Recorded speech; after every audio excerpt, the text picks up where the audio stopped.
Hi hello I'm doctor Narayanasamy. இன்னைக்கு இந்த வீடியோவில் எதை பற்றி பார்க்க போகிறோம் அப்படின்னா, நாள்பட்ட சிறுநீரக நோய் பாதிப்பு, அதாவது கிரானிக் கிட்னி டிசீஸ், அதை பற்றி தான் பார்க்க போகிறோம். கிரானிக் கிட்னி டிசீஸில் என்னென்ன ஸ்டேஜில் வந்து ஹோமியோபதியில் சரி பண்ணலாம், எந்தெந்த ஸ்டேஜ் வந்து ஹோமியோபதியில் சரி பண்ண முடியாது, அதுக்கான லைஃப் ஸ்டைல் அட்வைஸ் என்ன, சிறுநீரக பாதிப்பு வந்து எதனால் வருது, அதை எப்படி ப்ரிவென்ட் பண்ணலாம், அதை பற்றி இந்த வீடியோவில் வந்து டீட்டெயிலாக பார்ப்போம். இந்த சிறுநீரக நோய் வந்து தமிழ்நாட்டில் எவ்வளோ பேருக்கு இருக்கு அப்படின்னு பார்க்கலாம். தமிழ்நாடு அரசு வந்து ரீசெண்டாக சிறுநீரகம் காக்கும் திட்டம் அப்படின்னு ஒரு ஸ்கீம் மூலயமா கேம்ப் வச்சு சிறுநீரக பரிசோதனை செஞ்சுருக்காங்க. அதில் வந்து யூரியா கிரேட்டின் லெவல் வந்து எவ்வளோ பேருக்கு எலவேட்டாக இருந்திருக்கு, அதாவது ஆரம்ப கால சிறுநீரக நோய் எவ்வளோ பேருக்கு பாதிக்கப்பட்டிருக்கு அப்படின்னா 33,869 பேருக்கு பாதிக்கப்பட்டிருக்காங்க. எத்தனை பேருக்கு ஸ்க்ரீனிங் பண்ணாங்கன்னா 1.07 கோர் மக்களுக்கு ஸ்கிரீனிங் பண்ணதுல 33,869 பேருக்கு ஆரம்ப கால சிறுநீரக பாதிப்பு உள்ளதாக இந்த ஆய்வில் வந்து சொல்றாங்க. இந்த கிரானிக் கிட்னி டிசீஸ்ல வார்னிங் சிம்டம்ஸ்னு ஒரு சில சிம்டம்ஸ் இருக்கு, அது நான் சொல்றேன், நோட் பண்ணிக்கோங்க. இதெல்லாம் இருந்துச்சுன்னா இக்னோர் பண்ணாத பக்கத்துல இருக்க ஹாஸ்பிட்டல்ல போயிட்டு நீங்க யூரியா கிரேட்டினைன் வந்து செக் பண்ணி பார்த்துக்கோங்க.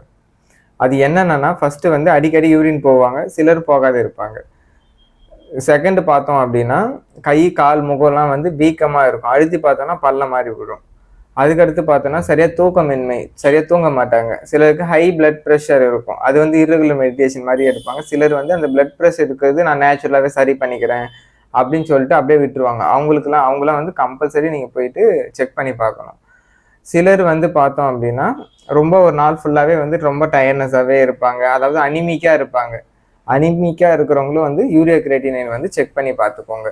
சிலருக்கு இடுப்பு வலி, முதுகு பக்கம் வந்து வலி இருக்கலாம். சிலருக்கு வந்து மூச்சு திணறல் மாதிரி இருக்கும். சிலருக்கு வந்து யூரின்ல வந்து பிளட் மிக்ஸ் ஆகி போகும், அதை வந்து கேர்லெஸ்ஸாக விட்டுறக்கூடாது. இந்த மாதிரிலாம் இருக்கு அப்படின்னா இம்மிடியேட்டாக போயிட்டு நீங்கள் பக்கத்தில் இருக்கிற ஒரு மருத்துவரை கன்சல்ட் பண்ணுறது ரொம்ப முக்கியம்.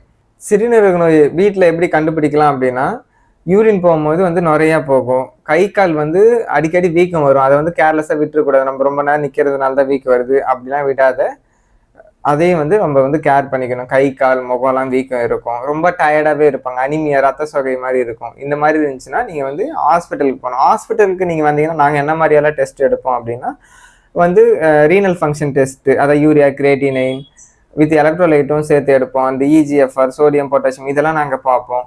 அது கூட யூரினில் வந்து அல்புமின் ப்ரோட்டீன்ஸ் எவ்வளோ இருக்குது அப்படின்னு பார்ப்போம். அப்புறம் அல்ட்ராசவுண்ட் அப்டமன் ஸ்கேன் பார்ப்போம், யூரின் சைஸு எப்படி இருக்குது என்னன்னு பார்ப்போம்.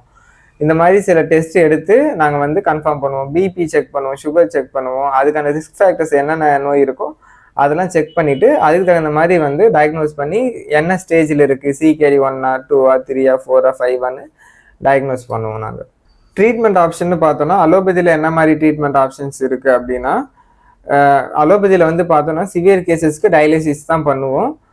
ஸ்டார்டிங் கேசஸ்க்கு வந்து இப்போ பிபி இருக்குன்னா பிபிக்கான மெடிசன்ஸு, டயரிட்டிஸ்க்கு அண்டு பாஸ்பேட் பைண்டர்ஸு இந்த மாதிரி கொடுத்து மேனேஜ் பண்ணுவாங்க.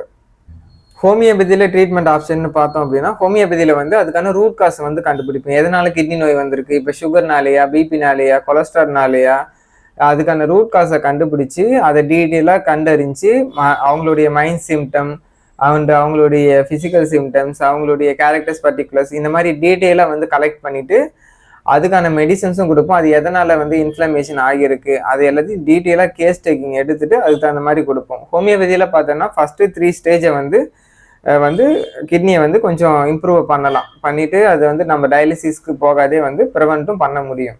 இந்த கிட்னி நோயெல்லாம் எப்படி ப்ரிவெண்ட் பண்ணலாம் அப்படின்னா, முக்கியமாக பார்த்தோன்னா சால்ட் வந்து கம்மி பண்ணிக்கணும், சால்ட்டை வந்து குறைச்சிக்கணும். தண்ணி வந்து ஒரு நாளைக்கு 1 லிட்டர்லேருந்து 1.5 லிட்டர் வரைக்கும் தான் குடிக்கணும். தண்ணியுடைய லெவல் வந்து கம்மி பண்ணணும்.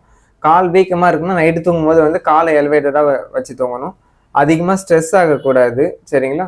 அதுக்கப்புறம் பிபி சுகர் இருந்துச்சுன்னா அதுக்கான மெடிசன்ஸ் ரெகுலர் செக்அப் எடுத்து அதுக்கான மெடிசனை வந்து கரெக்டாக கண்டினியூ பண்ணணும். சிலர் பார்த்தோன்னா செல்ஃபாகவே இருமல் மருந்து, காஃப் சிரப்ஸ் எடுப்பாங்க, அந்த மாதிரி எடுக்கிறத வந்து கம்மி பண்ணிக்கணும். அண்டு பெயின் கில்லர்ஸ், NASAID, அதாவது நான் ஸ்டீராய்டல் ஆன்டி இன்ஃப்ளமேட்டரி ட்ரக்ஸு, அதை போய் டோலோ-650 இந்த 0 அந்த மாதிரி வந்து பெயின் கில்லர்ஸை வந்து எடுக்கிறத வந்து கம்மி பண்ணணும். புரோட்டீன் இன்டேக்கை வந்து குறைக்கணும். இதெல்லாம் நீங்கள் பண்ணிங்கனாலே கிட்னி நோயை வந்து கொஞ்சம் ப்ரிவென்ட் பண்ணிக்கலாம்.